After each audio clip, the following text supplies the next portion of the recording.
Welcome back to the Late Late Show. In a week where Andrew Mountbatten Windsor was arrested for suspicion of misconduct in public office, the heart of the Epstein files still remains the women who were abused, trafficked and silenced by those in power. A few days ago, I sat down with one of those survivors who is leading the campaign to reclaim their story and ensure justice is done. I would like to announce here today, us Epstein survivors have been discussing creating our own list. We know the names. Many of us were abused by them. Now, together as survivors, we will confidentially compile the names we all know. Please welcome to the Late Late Show, Lisa Phillips.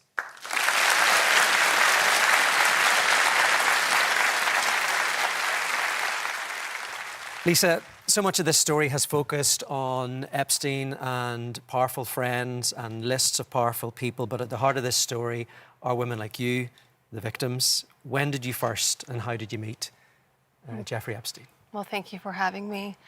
And as you said, the most important part of this story are the survivors, the victims. So I was just a young model working in New York City. I had worked very hard to get to that point in my career. I had booked a big modeling job, a cover and a few pages in a British magazine. And so I flew with another model, and we flew down to a small island called Tortola in the British West Indies near St. John's.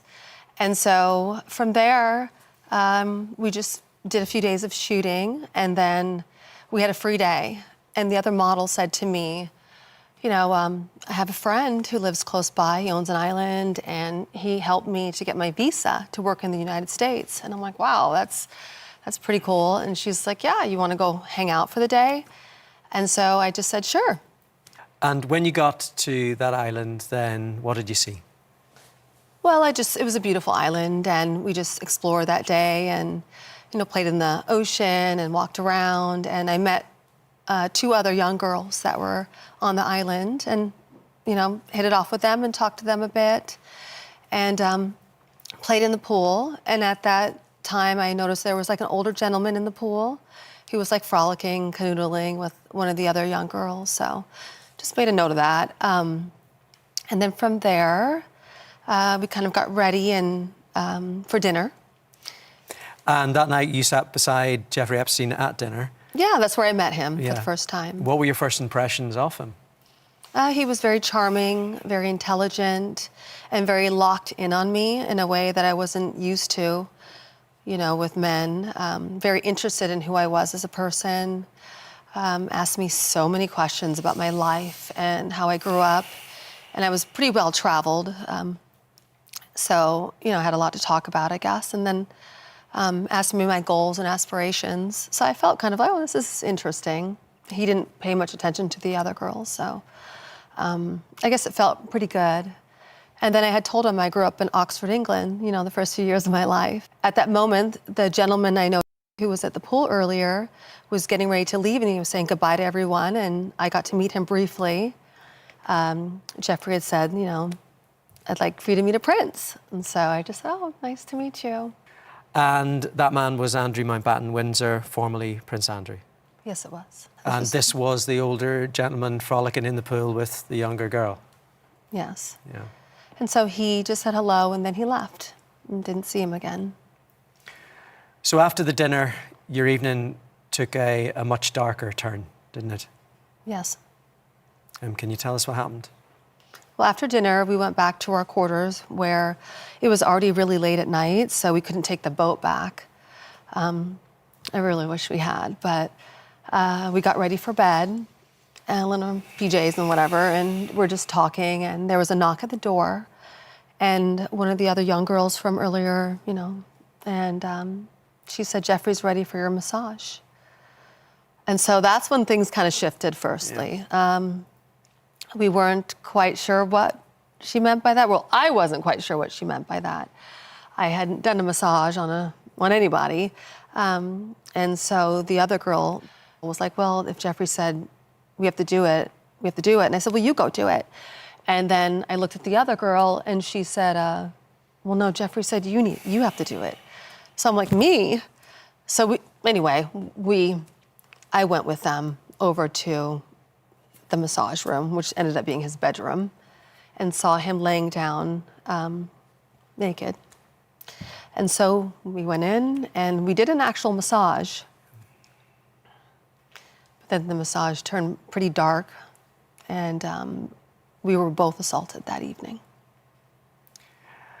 What happened to you in that room that night was horrific and it was traumatic. And I know that after that was over, all you wanted to do was get off that island.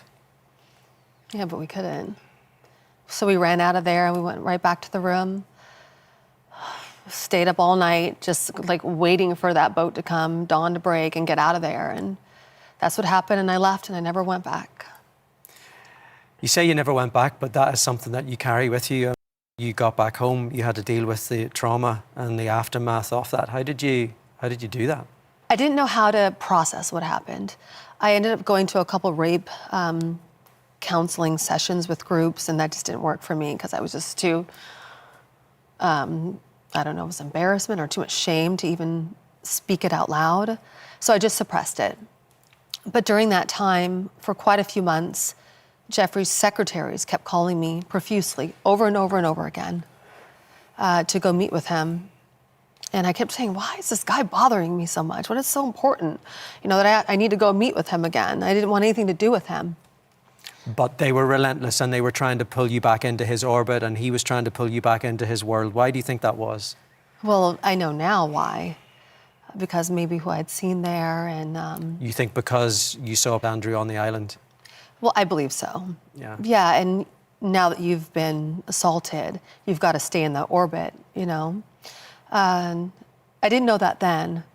So about 4 months later, he finally called me on the phone. And this is what abusers do. They play on vulnerability, they play on ambition, and play on all of these things to manipulate you. Mm-hmm. You were pulled back into his world. How long were you in his orbit? Well, we find out now that Jeffrey had a lot to do with the mauling industry. That's how the young girl, she got her visa to work in the mauling industry through Jeffrey. And so that next day I went to go meet with, you know, the owner of the agency, which was a step up from the agency that I was with.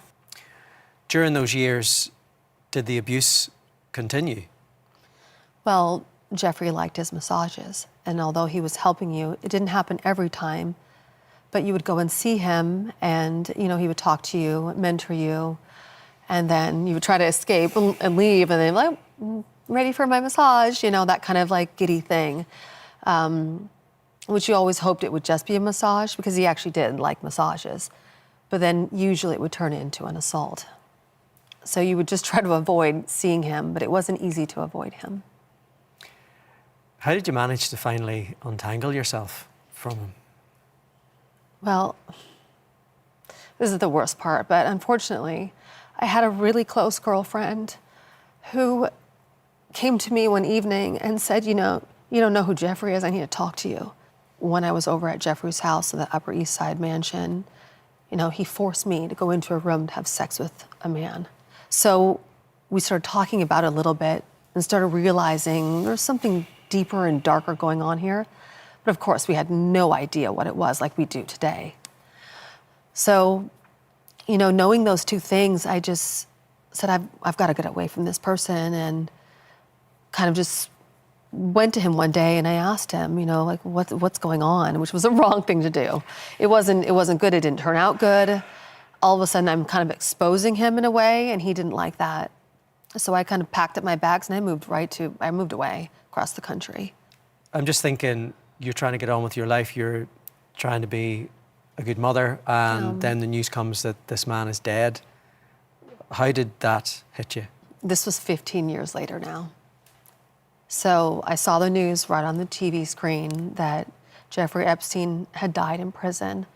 And whew, that was like emotions that I had never confronted, and a weight that just immediately came off my shoulders, because now I felt free to be able to now talk about it and maybe understand what happened to me. It was something that you kind of felt you dealt with by just pushing it away, and then it was coming back up.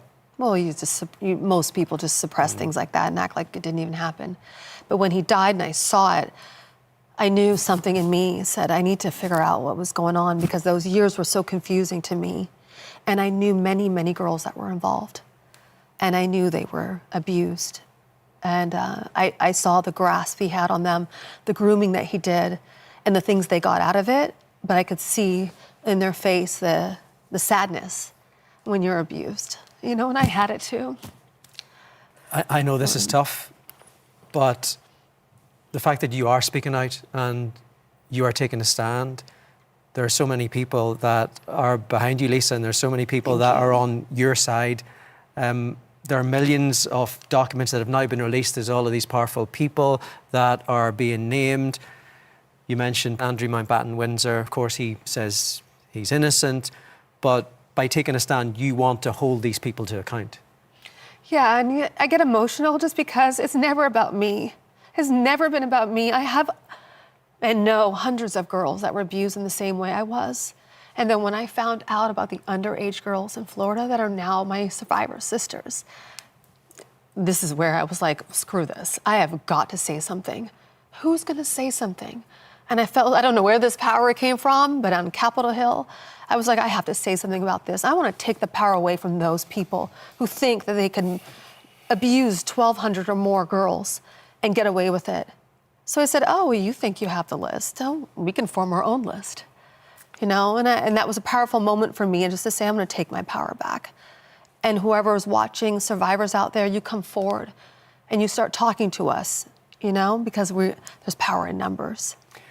There's power in numbers, there's power in what you're saying, there's power in what you're doing. There are millions of files that haven't been released. Yeah. Why do you think that is?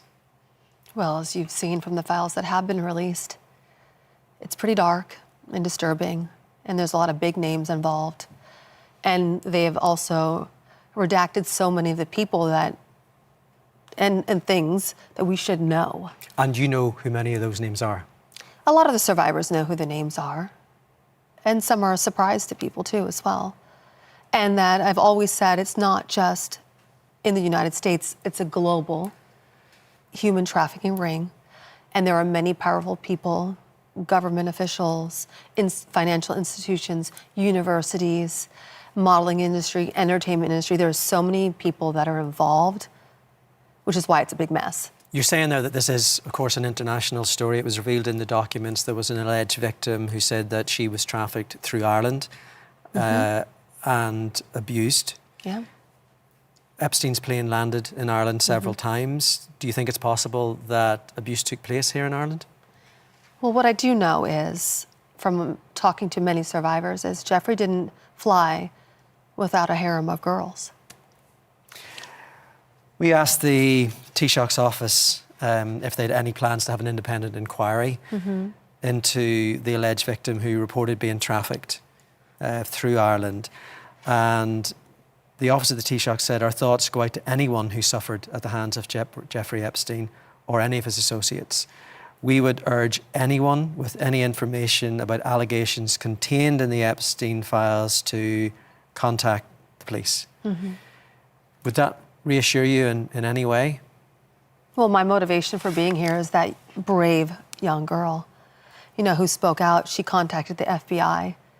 So, you know, I'm also here to meet with some powerful leaders and to a little push, you know, to do the right thing, to investigate her claims and anyone else who was in the files. There needs to be a thorough investigation.